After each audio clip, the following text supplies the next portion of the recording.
When I first got that car, I thought it was an absolute rocket ship. No one's driving this car anywhere. If I'd have paid for that work, it would have cost me probably as much as the car cost, maybe more. At this point, like, I just had enough of it.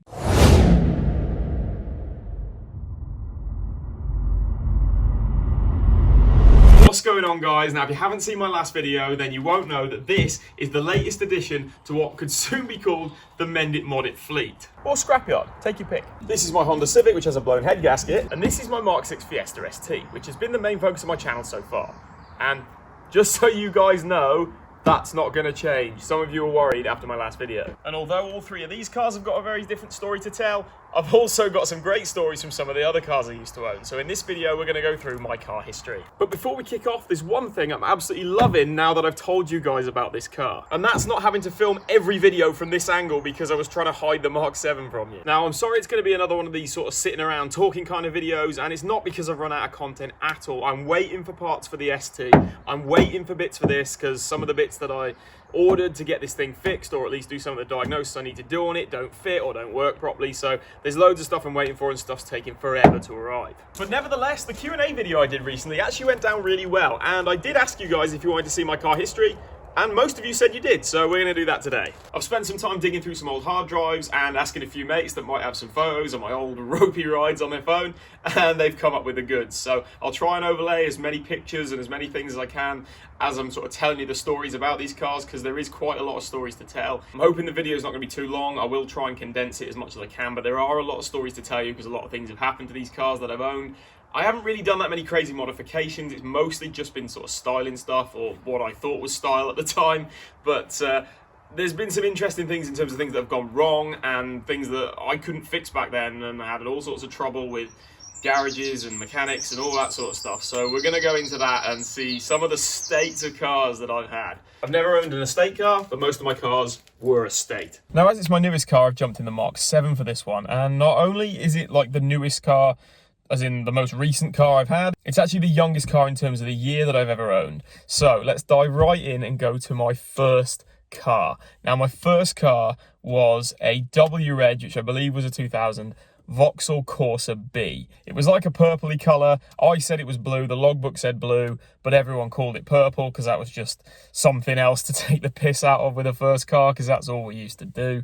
I actually tried to do some painting on this car because I bought all sorts of styling stuff for this. I just wanted to do everything styling wise to it. It didn't have any performance modifications. Maybe I put an air filter on it once, but I mean, that's not going to do anything. It was a 1 litre, so you know, there was no gains to be had out of that. I had a plan to put, I had so many plans for this thing. I said, oh, I'm going to keep it forever. I love it. It's my favourite car. I don't care what I get after this. It'll just always be my favourite. I want to put a, what is it, a red top engine? The Vauxhall people, if there's any that watch this channel, will know what I'm talking about. I have no idea what a red top is.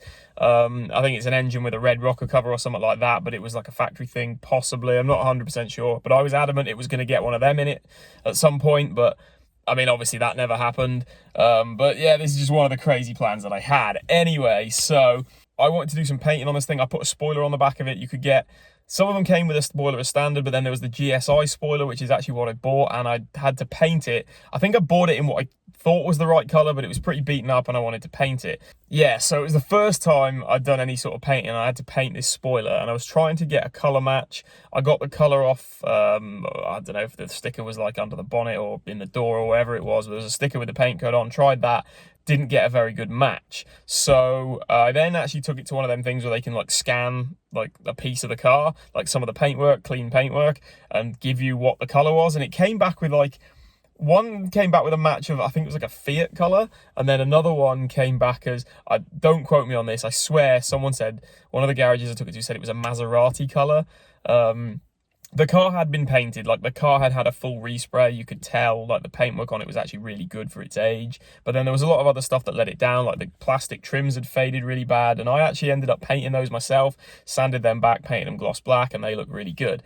What else did I do to this car? I'm going to try and rattle through this quite quickly, guys, because I know it's going to be quite long for some of you and had quite a few cars. In fact, actually, go in the comments now before you watch the rest of this video and guess how many cars I've had. So yeah, the biggest thing I did, and one of the first things I think I did, was I put that spoiler on it, because a mate of mine had one with a spoiler. It wasn't the GSI spoiler.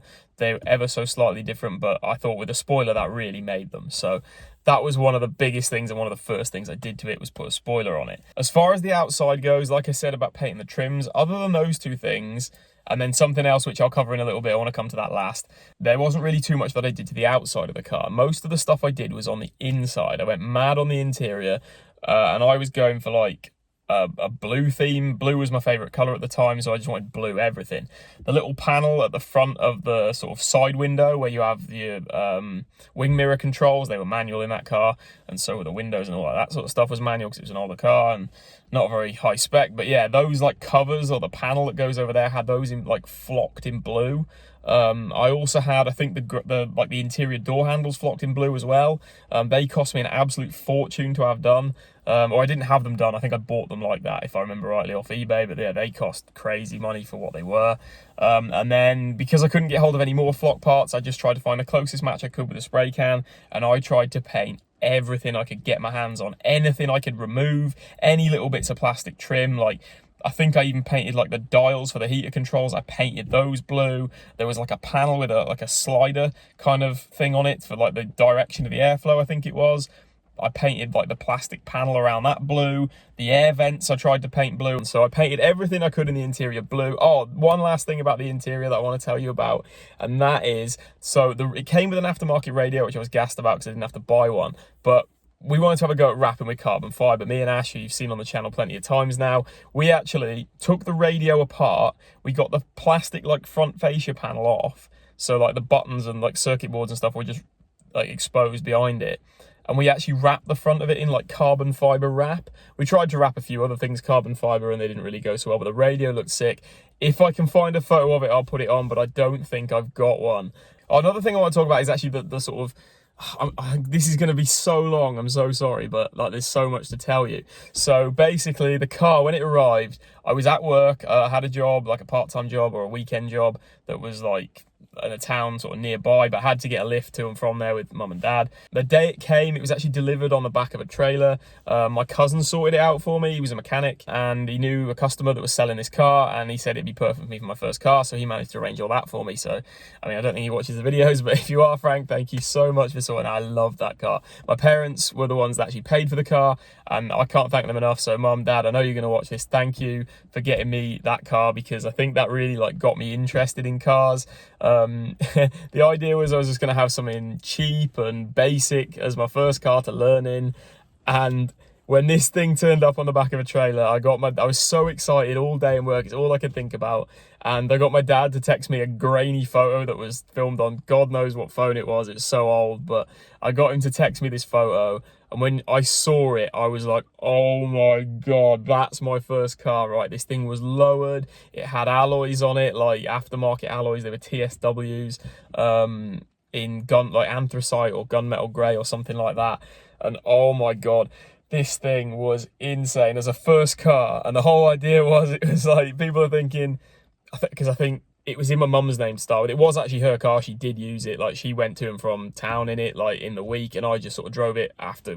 Like, they'd pick me up from school or college or whatever in it, and like they'd come and pick me up. I'd drive it home, or if I went to football, I'd drive it there with them. They'd drive it back, and then they'd come and pick me up in it. But like day to day, my mum did actually use it, so it wasn't like an insurance scam or anything like that that people might call me out for. But like, you saw this thing. And if like I got pulled over in it and they said, oh, whose car is this? And I say, oh, it's my mum's, you'd look at it and like straight off the bat, as soon as it came off the back of the lorry, that was not my mum's car. Like, no one would believe it. No one. And you know, you've seen it now. So yeah, that wasn't my mum's car. What else did it come with? It came with some speakers on the parcel shelf. Jumping back to the interior, I forgot about those. I've actually still got those speakers in my shed. I managed to rip them off the car before it went, and I've not known what to do with them since. So I was thinking maybe we could do something cool with them. I'm sure they still work. I've got all the wiring and all the hardware and stuff to attach them. But yeah, maybe we could do something with those in the future. Now, the thing that I was obsessed with this car, there was one thing that I was absolutely obsessed with my first car. And I think it's also kind of the reason I got the car that I got for my second car as well. But I'll tell you what that is. So I was obsessed with tinted tail lights, or rear lights, whatever you want to call them. I was obsessed with blacked out ones, tinted ones, whatever they were. I hated the look of red. I think it was because it was like a blue, purple car. I think it just looked horrible, or I thought it looked horrible with the red tail lights on it. I just didn't think it went well with the color of the car. So I was obsessed with tinted lights. I tinted the original set that was on it with like tinting spray. I ended up doing them way too dark. I had to get another set, but then I got just a normal red set, and again, I hated them, so I just went a little bit lighter with the tint on tinting those ones, and I think I got pulled over by the police for having tinted lights. But then I was still really wanted them, and I couldn't be doing with this red lights. It was an obsession, like I said, and I found these like clear rear lenses, and I put a load of LED bulbs in them so I had the right color for each bulb. And I thought, because they're clear, like if you try and tint over like the red, it takes a lot of tint to get them blacked out, but then it's so much tint that, yeah, not a lot of light comes through. But I found these clear lenses, and I thought, oh, I could tint those, and it'd be so much easier. It'd take less tint and then more light would shine through. That was the idea behind it. And I could get like the colored bulbs, which I did put in them. And I even cut out little like shapes of paper that were like the shape of like the section that actually illuminated, as opposed to like the outside edges of the light cluster. And then I went lighter with the tint on those areas, because I like started tinting with these little like paper covers on, and then like removed them for like the last couple of layers, so that it still looked really dark, because like all the outsides were dark, and like I actually thought it looked really good, and I'll show you some pictures now of what they look like. Now, I was going through all these photos of all my old cars earlier today, and I told my girlfriend what I was doing, and she said, "Oh my God, send me the worst one." And I sent her this picture, and the first thing she said was, "I hate the lights." And then I was like, I made those, like they were totally custom, I made them. And she was just like, oh my God, I'm going to hell. I'm so sorry, like, I didn't mean to say that about something you made. And I said, you know what makes it even worse? Do you know what makes it even worse? I've still got one of them. This is one of the lights that I made. Look at the state of it. So the one problem I actually had with it was that this reflector piece, which is normally red, that was clear. So what I did was I got some little stick-on reflectors and stuck them on the mud flaps that I put on that car. But yeah, I've actually still got one of them lights because I loved them so much. I've only got one of them because that car was actually crashed into in a car park, like maybe a couple of weeks after I fitted these lights. I'd been searching forever for like a set of these things. I got them like special order from Germany. They took ages to come. They were really expensive. And then within a couple of weeks, someone had crashed into it in a car park and like damaged them. And I just had to stick some red ones back on. At that point, I just gave up. I was like, no, I can't be arsed with this anymore. I'm done. So I didn't have the car for much longer after that. And that pretty much wraps up that car. So that was my first car, the Vauxhall Corsa B. I'll try not to go on for as long about some of the other cars, but I can't promise it. So, if you don't want to watch the rest of this video, I totally understand, but I've just got so many stories about these cars. So moving on, I think the reason I bought the second car that I got was because the lights on those actually had like a black outer edge on them, and the lenses were clear and they had the coloured bulbs, so it did look like they kind of had like a tinted look to them. There was no sort of red on the rear light clusters, and it was actually, unfortunately, another Vauxhall. It was a Vauxhall Corsa C, so the next sort of generation on from that. It was a 2005, and it was in black. So I really like that sort of all black look, but this particular model, so I think the reason I went for one of these, it was a 1.4, and it was the same engine that was in the SRI, but my one wasn't an SRI. So one of my mates, one of my good friends from back in school, he had a Vauxhall Corsa C SRI in black with the SRI alloys and the body kit or whatever it had on it. I thought personally that was a beautiful car. I thought they looked really good, back in those days. I think I must have been, when I got mine, I must have been maybe 19, 20, something like that. There's someone I forgot. I'm really sorry. We're going back to the Vauxhall Corsa B really quickly. I told you there was loads of stuff on this car. I actually bought, it came with like bog standard seats. I had seat covers with something like blue flames or something weird like that on them, and these floor mats. Oh no, the floor mats had flames on, that was it. Oh, it looked awful. But anyway, everything was blue. But then I decided I wanted leather seats, because I don't know, I just wanted leather seats. You could put leather seats from a Vauxhall Calibra in there, and I managed to find a set on eBay. I made my dad drive me like 4 hours to go and pick them up. They were cream, and I decided, because I'd found this post online about recolouring leather car seats. So I got all these solvents and stuff and wiped the protective coating off, like stripped all that off, and like recoloured them in black. You had to like put this leather dye stuff on, and I bought an airbrushing kit to like get it nice and smooth and finish them off. They were sitting up in like a spare room at my parents' place for years, just waiting to be finished. And eventually we ended up scrapping them. They just went to the dump because I never got around to fitting them in the car. And we ended up getting rid of the car before they were even ready. Sorry, I totally forgot about that. So, right, let's jump back to my Corsa C. Where was I at with that now? I can't remember. Oh, yeah, that was it. So I didn't take my first car when I went to uni. It stayed at home with my parents, and then I kind of just drove it while I was back because I couldn't afford to insure it to take it to uni.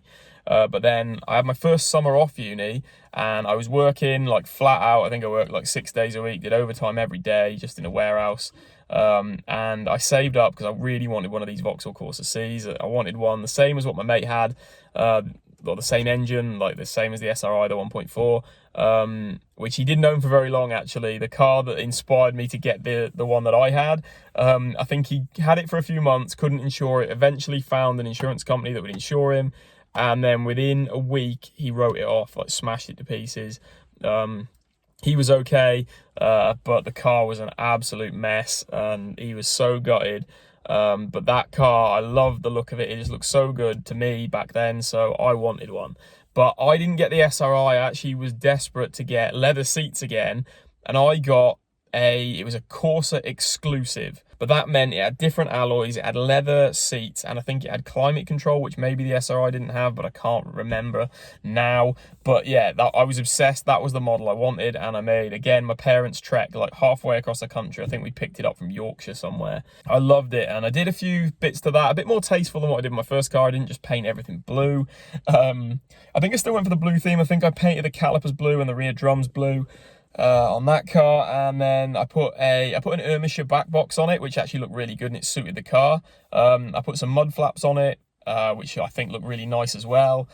Oh, I did something pretty cool with the front lights. So, you know, with my Mark 6 Fiesta ST, we split the headlights and painted the insides of them black. Well, I did that with my Corsa C. And while I was in there, while I had the lenses apart, I also put like an LED strip inside them. I know loads of people do that with Fiestas now, but for me, at that age, at like 20 years old, doing that sort of thing, I thought it was pretty cool. I wanted that like Audi style LED strip kind of thing in there. I wired them up to a switch. I tried wiring them to the side lights, but it didn't work. I wired them up to a switch, and for like as long as I can remember, they were just flickering, or certain ones weren't working. It was just a disaster. But I loved it. That was one of the little projects I did on that thing, and I thought it was class. I don't actually think there's too much to tell you about that one.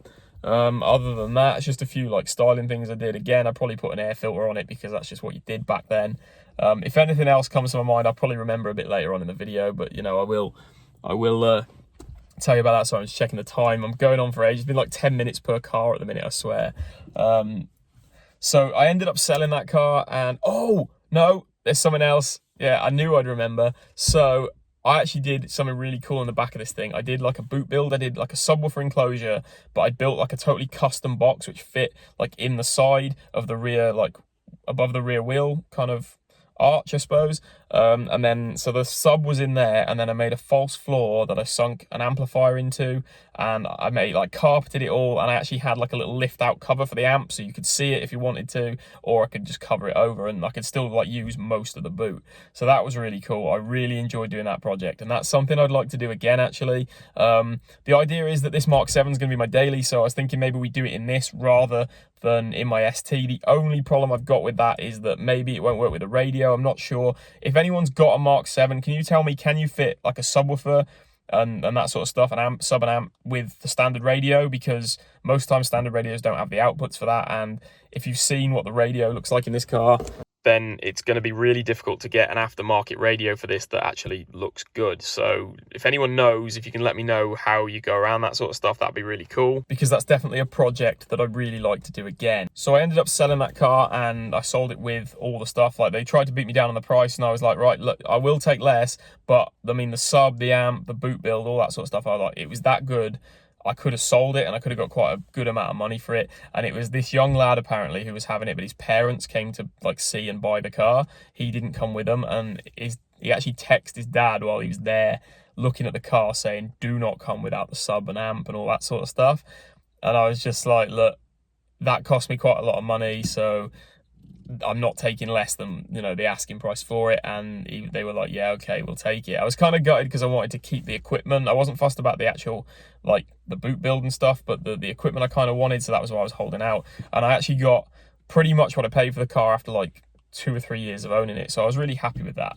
Now the reason that, because I did take that car to uni, that car in my second year of uni went with me, and I had that for most of the time. I think it was in my third year then, that I was doing quite a lot of travelling. I went to university in Chester, as you've probably seen from one of my hoodies that I wear in the videos.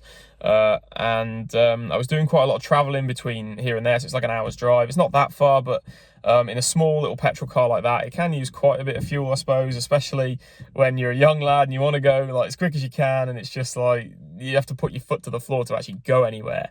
But not to say that when I first got that car I thought it was an absolute rocket ship. Like the drive back from Halifax I thought it was the fastest car in the world. I didn't drive it like stupidly, but it was, you know, to me it was the fastest car on the planet, and I loved it. But I decided that because I was doing quite a lot of miles that I needed a diesel. So this is where we actually ditched the Vauxhalls for a little bit, and this is where my first Fiesta came in. Now, oh my God, this car, I owned this car for 3 months, and I probably drove it on the road for, in total, over those 3 months, about 2 weeks, right? This was my first Ford, my first Fiesta, and it was my first Mark 6. It was a Mark 6 1.6 Ford Fiesta Z-Tech S diesel. So yeah, I was upset. I don't know, all of a sudden my obsession changed to diesel cars. I wanted a diesel really badly. I think it was because I'd had this thing in my head that they were so much cheaper to run, yet you could get something quicker, but it wouldn't be more like crazy expensive to run. I thought, I don't know, but it was something about a diesel car. I really wanted a diesel car, but it kind of made sense of the mileage I was going to be doing. So I bought this thing. I went to view it in, I think I got it from like Stockport or somewhere like that, somewhere by Manchester. And it was this ropey looking sort of back of an industrial estate kind of car dealership. And they were terrible. They were absolutely awful. They weren't really interested. They just wanted the car gone, basically. I think they dealt in sort of more expensive cars, but this one they had in as a Part X, which has been the case with a few cars that I've owned. But yeah, they just wanted to shift this thing, I suppose. When I first got there and tried to turn it over, the battery was dead and it didn't start. I think there was a problem with unlocking it or opening the bonnet or the boot, or something was stuck. Obviously one of the seat handles was broken, because you can't buy a Mark 6 Fiesta without the seat tilt handles being broken. They charged the battery and then it started and it ran fine. Took it for a little drive, and to be fair, it was pretty nippy for what it was. I thought, oh, I quite like this. You could hear a little noise from the turbo as well, but little did I know that wasn't cool turbo noise, that was bad turbo noise. But I didn't realize that until the drive home. So I bought the car and I was driving it home, and we got it on the motorway, and I kept hearing these little, I thought it was like turbo noise. I thought it was like blow off valve noise. I know you don't have one of those in a diesel, but I didn't know that at the time. And it was making all these weird noises, and then eventually it just felt really underpowered. But it wasn't until I actually got out on like the motorways that it felt like a bit sluggish. And I thought, oh, maybe it's just not as quick as I thought it was when I was zipping it around the little industrial estate when I test drove it. I thought I'd get used to it, and I thought, you know, this is the first drive, like I'm not going to worry about it too much. But yeah, I started to realise that this thing, after I drove it for like the next few days, that there was something really wrong with it. Like, it was really slow, and it wasn't like how it was when I test drove it. It just got worse and worse. So eventually I ended up getting it looked at by, I think I got it looked at by the AA or someone like that. And they said, oh no, something's definitely like wrong with it. The turbo's not like working at all. So I actually got it trailered back to the garage that I bought it from. It just got dropped off outside their yard. And then they started looking at it. And they did actually turn around and say, yes, it needs a new turbo. So those funny noises that I heard was actually like damage or the turbo blowing or something going wrong with it on the drive home. So yeah, right from the off, the day I was driving it home, the turbo failed. I'm not exactly sure what happened to it, but this is where it all started. So I got the car back and I actually got a receipt for the work done, even though I didn't pay for it because it was covered under the warranty. But I got a receipt for how much they paid for the turbo and the work to be done, and I think it was about 400 quid. And I think I phoned Ford or something like a bit later on, like after I realised something was wrong about it, and I said, how much would a turbo for this car cost, like to buy one from Ford? And they were like, they told me the price, and it was, I mean, 400 quid was the turbo and the labour, I think, to fit it. So I think that was a bit dodgy to start with, but I'm not sure because I've never had to pay someone to do that myself, so I'm not really sure. But anyway, so they did that, and I got the car back, and then it was working fine. I could drive it again, so that was all happy days. And then I was coming home for a little bit, so I came home and I started doing a few little bits to it, put some LED side lights in it, and I did some painting. So I did the grills and the fog surrounds and all that sort of stuff, same as what I've recently done on my Fiesta ST. So I did all that sort of stuff, and because it was a Z-Tech S, the door strips weren't body coloured, they were like grey plastic, so I painted those body colour in the Colorado red. Yeah, it was a red one. I haven't got any photos of it, I'm sorry, I haven't got any photos of this car, because I didn't have it for that long, and it was just a nightmare. I didn't really enjoy it that much because it was always broken, or I didn't have it, or whatever. So I did those few bits to it in the short amount of time that I was actually driving it around, and then I went with a group of mates to that was it. I went back to uni. I went with a group of mates. We went on a day trip somewhere, and we were driving it along a dual carriageway, and it just died. But it didn't die, but like the power just dropped. Like all of a sudden it was just slowing down. I was trying to drop down the gears, get it going again, nothing. It was just really slowing down. Eventually it wouldn't go over like 30 mile an hour on this dual carriageway. I was proper panicking. We managed to pull over in like a garden centre car park, and like I could not get it to go anywhere. Like it was absolutely screwed. Had to phone the AA again, who came out to it, and they were like, oh, it's going to be a couple of hours. And I had like 4 mates with me in the car, and we didn't know what to do. Like, we were going to be waiting ages. I went into the garden centre and just said, look, I'm really sorry, but my car's kind of broken down, and this is the first place I could get to, and I'm going to be waiting a while. And they were like, oh, well, we're closing soon, but if you just go down that little lane there's a pub down there. Maybe you could sit in their beer garden for a bit. So we did. We went and sat in this beer garden, and they did us some, like, they were really nice because we were like stranded there. These really nice people, they made us some like sandwiches, and we had a couple of drinks. Well, I didn't have a drink, my mates had a drink. And then eventually the AA guy turned up, and I went running back up to the car. He tried starting it. I think it did start, but he said, his words, it sounded like a bag of spanners. No, what did he say? Oh no, he said it sounded like a washing machine going around, a washing machine full of spanners going around. And I said, right, okay, so I think it's going to have to go back to the place I bought it from again. And he was like, okay, well, he said, is it just you? And I said, no, I've got like 4 of my uni friends with me. And he said, right, I can't take you all in my van. We're going to have to get a bigger vehicle to take the car and all of you guys. And I was like, okay, how long will that be? And he said it's going to be like another couple of hours before they could get something there. I said, what are the chances I'll be driving the car home? And he said, you're not driving this car. No one's driving this car anywhere until it's had a lot of work done to it. And I was like, right, okay, I'm going back to the pub. I went and got absolutely battered, and then this guy gave us all a lift back. He dropped us off at uni, and I actually got him to take the car to a Ford garage. While I was having all my drinks, I got on my high horse, rang a Ford garage, and thought, I want this looking at properly. I got the Ford garage to look at it, and they told me that to fix everything that was wrong with this car, it was going to cost over £4,500, and I think at the time the car was about £4,000. That's how much I paid for it. So I actually paid for Ford to do this diagnostics on it, and then paid someone to take it from Ford back to the place that I bought it from, and then they turned around and said, oh, okay, yeah, that's it. They said, oh, we'll take a look at it. And I think it was like a month and a half that they had it for. I was ringing them like every other day to find out what the hell's going on with the car, and they were like, oh, it's fine, we'll sort it. They wouldn't tell me what it was. Like, Ford had already kind of said what was wrong with it, but eventually this company I bought it from turned around and said, yeah, okay, it needs a new engine. It's already on the way. We've ordered the engine. We'll have it fitted and it'll be done by this date. And I just turned around and said, no, you can do what you want with it. I want my money back.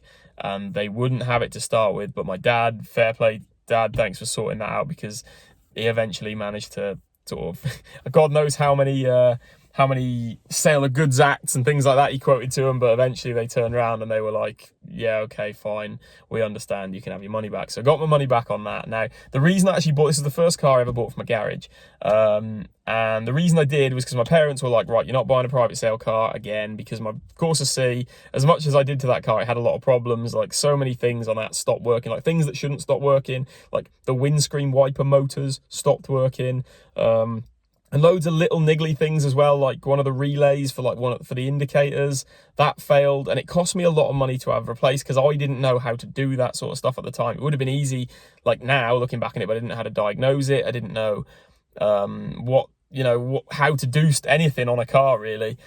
So I had to pay people to do things like that, and like that car was just costing so much, so many little things. The footwells is a common thing in those old Corsas to leak, so that happened. I had to pay to get that done and all sorts of stuff. So mum and dad said, right, from now on, if you're buying another car, get it from a garage, because you can get a warranty and you've got some sort of comeback. But I had all these problems with this Fiesta that I got from a garage, so I thought, you know what, getting a car from a garage isn't always the best option, and I went out and bought the cheapest thing that I could find, because I'd been walking like 2 miles to and 2 miles back from uni every day because I didn't have a car, and I lived quite far out from where the campus was, and I was like, I just need something quick and simple, need it now. So I got, right, in this car, oh my god, I bought for £500, I got a Volkswagen Polo Gti. It was I think it's called a 6N2 is the sort of VW name for it or whatever, that sort of era. But I loved this thing. It looked so good. I was obsessed with it. It was absolutely battered, right? The bodywork was a mess on it. The alloys were a mess. It had a 2-piece BBS split rims from factory. That's what they come with. And I loved everything about it. Now, I didn't do any modifications to this car. It was somewhat quite close to where I was at uni. Actually, okay, so here we go. No, it was a little way out, but it wasn't like miles away from where I was at uni. And when I went to get it, so I asked the guy, why are you selling it? And he said, oh, it's because I've already bought this. And he bought like I think it was a Renault Sport Clio or something like that. And we were talking about it, and I was talking to him about the nail of a Fiesta that I had, because he asked me why I was looking for a car and all this sort of stuff. And I told him the story and about where I bought it from. And he goes, oh my God, what was the name of the place you bought it from? And I told him, and he was like, oh my God. So when I went to buy my Fiesta, my old diesel Zetec S, I bought it from this place. And there was another car dealership next door. And that's where this guy had got his Clio from, this other one. And he said that when he was there buying this Clio, the people there were telling him all the horror stories from other cars that had come from this place next door where I got my Fiesta from. So like, small world, but Jesus, they had a bit of a reputation. And if to be honest, I've seen it on other people's YouTube channels, and I've seen stuff online about them. I'm not gonna slate them in this video, but this company do have a bit of a reputation. So that was quite interesting. So anyway, I bought this Volkswagen Polo. It was a 2000, I think was the year. Polo GTI, and I love this thing. But right, this is probably one of my favorite cars that I've owned. But I was told when I bought this car, I said, is there anything wrong with it really?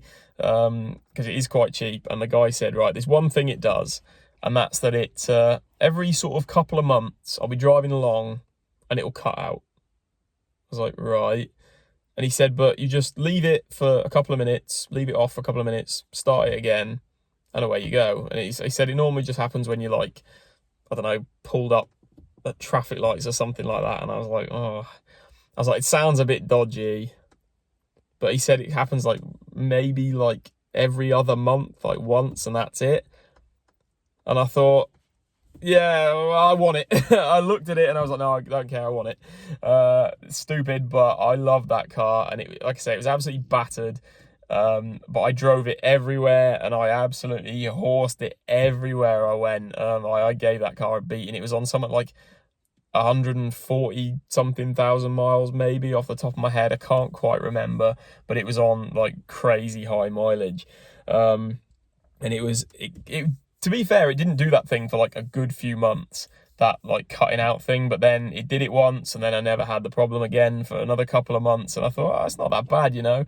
And then it got to the point where it was doing it more and more frequently, and then it got to the point where it was doing it every day, and I was just like, oh god, what have I done? And I ended up listing it. I was totally honest about the problems with it and what what was happening. Like, I didn't hide that at all, but someone actually came and looked at it, and they said, oh yeah, I'll just take it as a project. So they were quite happy with it. And I don't know how true this is, but he says that on the drive home, his mate who dropped him off to pick the car up was following him. He said that it made a loud bang. The guy following him said it shot something out the back of the exhaust. There was an emissions light on the dashboard, and he said it smoked like hell when it made this noise and this thing shot out the exhaust. He said it smoked like hell. It stank really bad for a couple of minutes, and then all of a sudden the emissions light went off. And I messaged him. This was like a couple of weeks later. I messaged him, and at this point, when I'd had it, it was cutting out like every day, pretty much. And he said he'd never had another problem with it between those 2 weeks. I didn't message him again after that, but like, he said the only reason he did it, he said he was absolutely booting it like down the motorway home. He said he was doing 130, something like that. There's not a chance he was in that car, but whatever speed he thinks he was doing, it must have just needed a good clear out of the exhaust system. So I was gutted when he told me that, but you know, I don't know how true that is. I didn't know the guy or anything, and I only messaged him the one time after it. But yeah, there's not really, like, I didn't do an awful lot to that car. In fact, I don't think I did anything to it modifications wise, but I loved it. It looked so good. But we'll come back onto Polo 6N2 GTIs in a little bit. But after I got rid of that car, I decided, you know what, I am going to buy something a bit more, bit newer, a bit more reliable. And I wanted to go back to a diesel for some reason. I don't know why I went back to a petrol, but then all of a sudden decided I wanted a diesel again. So I got another Vauxhall, sadly, a Vauxhall Astra H. I think, is it a Mark 5 possibly? And it was a 2008. It was the SRI. It was a 1.9 turbo diesel. And they did two different versions. There was 120 horsepower and there was 150 horsepower. So I had the 150. It's probably the longest I've ever owned a car. Probably had that car for about 4 years, something like that. And it was pretty good. Like, I did really enjoy driving that car. It was really comfortable. It felt really like smooth on the road. But again, I didn't really do anything to it. I didn't want to do any modifications to it or anything like that, because I just didn't like, I just wanted a reliable car, but it was a Vauxhall, so really it wasn't that reliable. Again, it had loads of like little niggling problems, a bit like my old Corsa, but it just took like so much time to sort it. By this point, I was doing stuff myself. Like, I was making sure I did a lot of things. So I got this car. This is another one, actually. Another one of those cars I got from a garage and had a lot of problems with. I bought an extended warranty for like 2 or 3 years. I can't remember. But I made sure I got a good warranty with it. And within the first couple of weeks, I was driving this car, pulled up at some traffic lights and went to put it in gear again. Like, once the lights went green, wouldn't go into gear. And I was fighting with it for a couple of minutes. I was like stuck in the middle of these lanes of like traffic going all over the place, and it just would not go in gear. Eventually, I managed to smash it into a gear and drive away. And then I didn't have a problem with it then for the rest of the journey, and I couldn't quite figure out what was going on. But I just thought, well, I've got a warranty, so I took it straight back to where I bought it. They said, oh yeah, it needs new like gear linkage cables. So they replaced those, and to be fair, then after that, for a little while, I didn't have a problem. But I did have plenty of other problems with this car. I'd say within the first year of owning this car, I probably had close to the amount I paid for the car. Like, that much. If I'd have paid for the work that I had done to it, but it was covered under warranty, so I didn't. If I'd have paid for that work, it would have cost me probably as much as the car cost, maybe more. So other things that went wrong with it that I can think of off the top of my head, it's part of the aircon system. I think it was the compressor failed quite early on in me owning it, so I had that replaced under warranty. I also had, what was the other things? I think I kept having, right, this gear change problem. I kept having that problem. And I'd read a lot of stuff online about the gearboxes and the sort of clutch and flywheel issues with these, because it had a dual mass flywheel. And a lot of people said they were prone to fail, and it was on the sort of around about the mileage that was due to be changed anyway. So luckily, because I'd reported the stuff, although this was like quite a way into owning the car, and I think normally that would be like a wear and tear item. Because I'd had the problem with the gear cables like earlier on, I actually managed to say that like it was the same problem, and they actually replaced the clutch, the flywheel, and all that sort of stuff. They did all that under warranty, so that was really good. Like I couldn't believe that they actually did that, but it was a battle to get them to do it, because I kept ringing them and saying, look, I'm having this problem, it's struggling to go into gear again, it's like what was happening before, because as far as I was concerned, it was the same issue. They just hadn't fixed it. It was quiet for a little while, but then like it came back, and I just couldn't get it into gear sometimes. I remember the one time, actually, it was so bad, I was stuck in traffic in the middle of a city. I was in like multiple lanes, again, traffic lights, went green, went to pull off, would not go in gear. I could not get it in any gear. I was forcing it, I was pushing it so hard. I managed to smash it into, I think I smashed it into fifth gear, and I actually managed to pull off in fifth. I'm not like, I'm not sure if that's even a thing, but I somehow managed to do it. Smashed it into fifth gear, and I managed to pull off the road that I was on and like get it onto a side road. I pulled into this, like, I think it was like a bus stop or something like that. And I was just like, look, I can't move my car anyway, will not go. I phoned the AA, they came out to it, and I was like, no, you need to take it back to this place. They took it back to the garage, and they were like, no, there's nothing wrong with it. I got a lift there to like go and speak to them about it and whatever, like later on that week. And they were like, no, there's nothing wrong with it. We can't find anything. And I was sitting there in the place battling with these people for ages, like, no, look, I'm having so many problems with trying to get this car in gear, like, you need to look at it. But they agreed to have like a more thorough look at the transmission and see what was going on, rather than just like sitting in the car park trying to put it in gear, and then like 9 times out of 10 it goes in, and they were saying there was no issue. But they said they couldn't do it right then and there. So what they did say is that they'd book it in for like a proper diagnostic free of charge at a later date. So I agreed to that. And then it was about time, because I think it was late on in the day, they were all leaving to go home for the night. And I agreed to drive my car home because they were saying it was fine, and I'd come back later, like the next week or whatever. Anyway, I got in my car. They were all getting in their cars to leave work, and I went to start my car, put it in gear, and I couldn't get it to go, would not go in gear.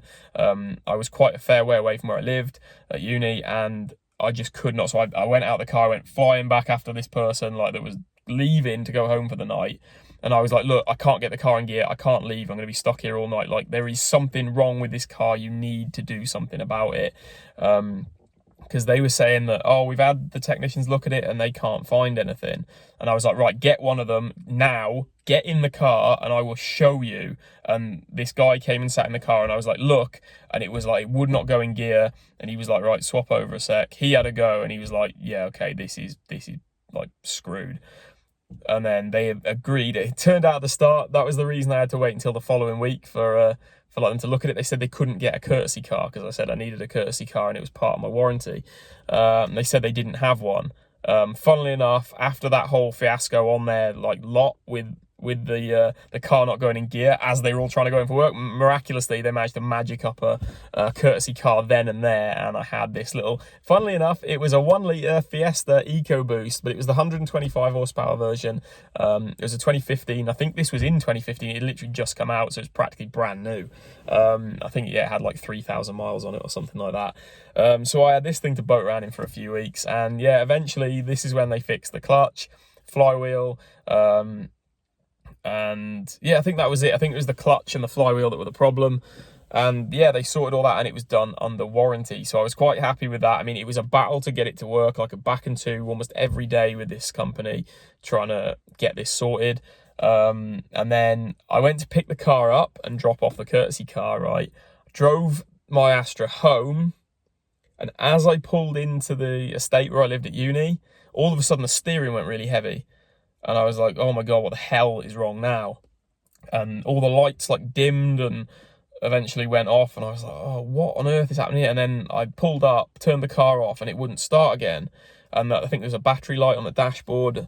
I didn't have a clue what was wrong with it. And I got the AA to come out again. So bear in mind, I've just picked it up from the dealership that day. The AA came out. They did a few tests. I'd know what I was doing now, but back then I didn't. And they said, yeah, your alternator's dead. Like, the alternator's had it. It needs a new alternator. So I was like, right, take it back to this garage. Bear in mind, all right, so I was in Chester at uni and this garage was in Wrexham, so it's not that far away. It's like, what, 15 minutes up the bypass, something like that, or up the dual carriageway. But it's still like a trek to go there and back that many times. And I was like, right, take it back. So they had it back again. They fitted a new alternator. I think the AA guy put a battery on it and then they had to pay him for the battery or something like that. I can't quite remember, but yeah, we managed to get it back. Oh, actually, when I picked that car up, there was something wrong with the brakes or tires. Maybe it had new tires. It had like new tires, I think, maybe when I went to pick it up, because they were like bald when I picked it up. So I was like, no, you can't sell me this. So like, so many things with that car. And there was other stuff as well that I had done under warranty on that car. And I can't quite remember what else, but like there was so much stuff. And the price it would have cost me, like, all right, it maybe didn't cost them that, but the price it would have cost me, like, it was ridiculous.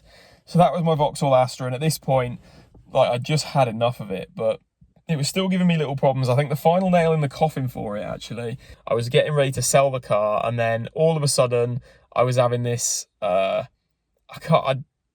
I'm struggling to remember, but basically what had happened, it's a common thing with these, if you look it up, there's plenty of stuff on it. It needed a new inlet manifold and loads of the stuff that goes along with that. These diesel engines, because of the EGR valve, the exhaust gas recirc valve, it caused like carbon buildups in the inlet manifold, and I had to do a load of work replacing that. It took me months over Christmas in the rain and the snow and everything to do it, and I did it, and I had to have a new map sensor, so like a boost sensor in the manifold. I had to put a new one of those in, and when I was taking the old one out to swap it, I left it in the manifold, or that was it. I didn't replace it. I tried to clean it out. I split the manifold, cleaned it out, replaced some of the other components that I needed to replace, like this like actuator for some valves inside the manifold, and all that sort of stuff. So I replaced all that and then put it back in. Then I went to change this boost pressure sensor. As I went to change it, so the new manifold was back on, I actually snapped it off, and a little piece of the plastic that was like inside the manifold fell in, and it like fell into the engine. And I was like, oh my God. So I actually had to take it all off again just to fish this tiny little piece of plastic out, because I didn't know what it could have done. Like, I messaged a few people, rang a couple of mechanics, and they were like, no, you need to get that out of there. So I did that, and I basically had to do the whole thing again, but this time I just bought the whole like manifold. I bought a brand new one with all the bits and bobs. So yeah, that took me ages to do. And then after I'd done that, I thought, you know what, I'm fed up with this car now, and I sold it.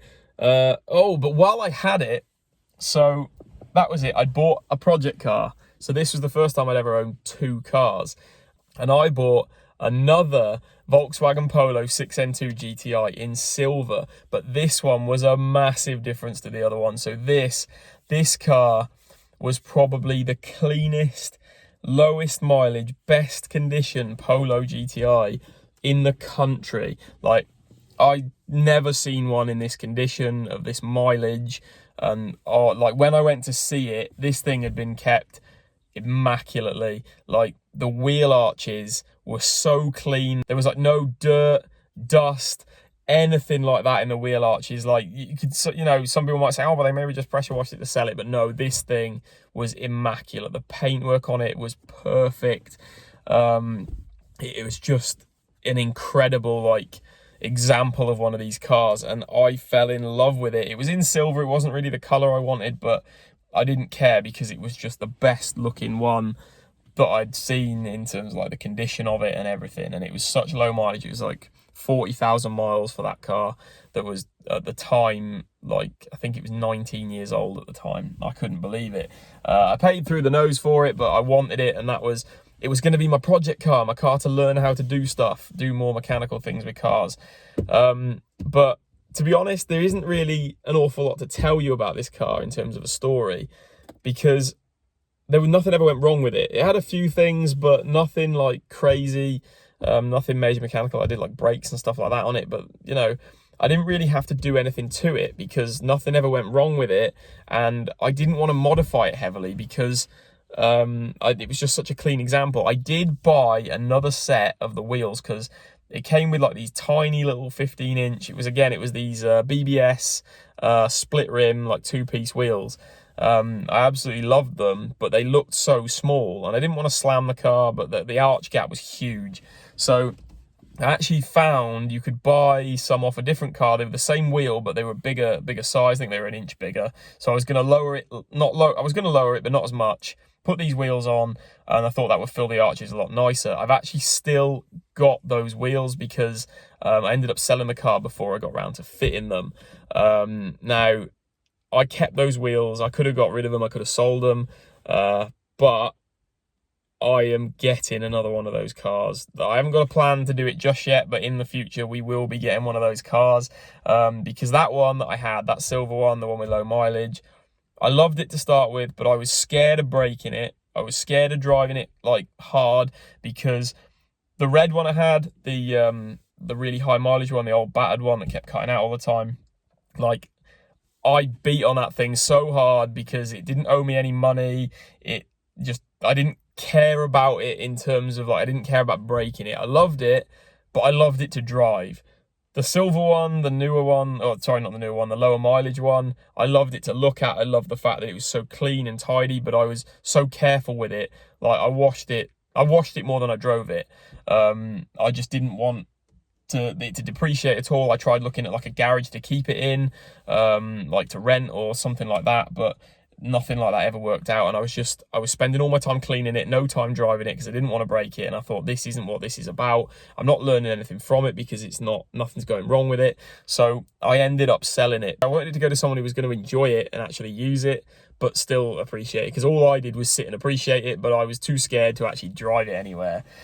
So I ended up getting rid of it, or sold it on, and I hope it's still going. I'd love to see what it looks like now, because that thing it was immaculate. And yeah, it's just a shame I didn't really have the time. I didn't have the time to put into it. Like, I'm sure there was stuff I could have done with it. I think I painted like the grills gloss black instead of like because the plastic faded, and I think I painted like the lip on the front of the bumper in body color rather than the black that it was in, or the sort of, plasticky, the stuff, same as what's on the Fiesta. And bits like that, but I didn't really do anything else to it, I don't think. So yeah, I ended up selling that one, and then not long after that, within a couple of weeks, I also sold my Astra, because there was all these like little problems with it that were just really annoying me, and I just couldn't be doing with it anymore. And I thought I could, before it depreciates too much, because I lost quite a bit of money on that car, which is fair enough at the time I owned it, but I thought I'll get what little money I can back for it. Sold both of them, and then I was going to put that money aside, save up for something really nice, and then just get a cheap little runaround. And that is where my Honda Civic comes in. So I sold my Astra and my Polo, and then for 500 quid. Now, there's nothing to tell you about the Honda apart from, you've seen the Honda, it's got a blown head gasket now. I've probably had it for about 2 years. Like, it's probably coming up 2 years this month. But nothing to tell you about it in terms of modifications. Again, see, like, I haven't really modified cars before. Like the Mark 6 Fiesta is the first one I've really done much to. But the one thing I think deserves a special mention is a shout out to my mate Luke, who actually sold me the Honda. He was getting rid of it to upgrade to, I can't remember what he got at the time, but he was actually getting like a nice car, and he was selling the Honda, but he gave me a cracking deal on it. He could have sold it for a lot more because it is in such good condition, like the bodywork, and like, I know it's got a blown head gasket now. I just need to get around to fixing it and cleaning out the interior and stuff like that. But like, that car was just meant to be a runaround, and then it ended up being my car for a long time until I got the Project Fiesta Mark 6 ST. And then after that turned up and I was sort of working my way through fixing that, eventually the head gasket blew on the Honda. That had to be off the road, and the Mark 6 became my daily car, which brings us right up to date with this car, the Mark 7 Fiesta 1 litre Ecoboost, which the plan with this is it's going to be my new daily. Now, I have started work on it last weekend, but I'm waiting for some bits to turn up for me to do some sort of further diagnostics on it and try and figure out why it doesn't start. I feel like I am getting towards that now, but that is going to take me a little bit longer to do. And then we can do some more. You've seen, if you've been watching the channel for a while, and if you've not, go back and watch. Like, there's so much stuff on what I've done on the Mark 6 Fiesta. You can go and catch up with that. But, I don't need to talk about that in this video. But the plan is we're going to go full steam ahead with that. This Mark-7, once it's fixed and on the road, is going to be my new daily. Then hopefully we'll fix the Honda and sell it and get rid of it. But yeah, that pretty much brings us up to date with my car history. Now I know this video's gone on for so long, so thank you if you've stuck with me this long. But you know, I can understand a lot of people aren't going to want to watch this, but I just wanted to make this video because I know some people wanted to see it. Some of the earlier cars I owned were definitely more interesting than some of the more recent ones. It's just some of the stories that go with them, really, and there is some stuff I've missed out. I have been talking to my friend Ash about this because he was one of the ones. Well, to be fair, he's the one who's got all the photos of my old cars. He just keeps them to send to me and remind me and take the piss out of me about some of the absolute sheds that I owned. But we were talking and we thought maybe one day we'll sit down together and see if there's anything else we can sort of come up with, and like scenarios we can think about that we either struggled with or we had problems that we couldn't fix and we were panicking, and you know, stuff like that, and maybe talk about some of his old cars and things like that. So if there is anything I've missed, I'm sure we'll come back to it in the future. But for this video, I think it's gone on long enough, so it's time to end. Thank you very much for watching, guys, and I'll see you next time.